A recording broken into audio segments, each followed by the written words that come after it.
But first, a former bartender in Austin told her story today.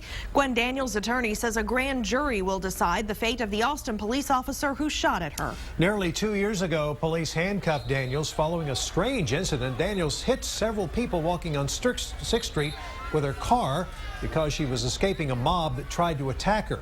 An officer on patrol shot at Daniels, getting her to stop. Today, as she went into the Travis County Courthouse, Daniels spoke with our Lindsey Bramson. It's an interview you'll only see on KXAN. It's very scary. Still to this day, gets me shook up. What once was her favorite place to be is now Gwen Daniels' biggest fear.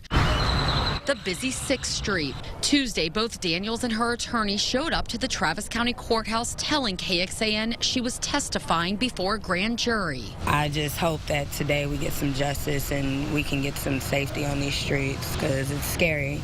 I still have friends and family that live here and I wouldn't want anything like this to happen to them. Daniels was shot at by an Austin police officer back in 2012. The department says he feared for her safety in a crowd of people. Daniels had just left work at Coyote Ugly, where she was a bartender. Gwen was parked here on 6th Street near San Jacinto when she says she was attacked by a group of people.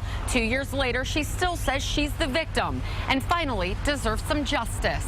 She was simply on her way home when a drunk mob attacked her car, and when she drove away, she was fired upon 4 times by a police officer who gave no warning. But the department says the officer was defending himself. Investigators say Daniels hit 3 people that night before turning the car on him. I needed help. There was a mob of people attacking me. He didn't come to my aid. He didn't come help me.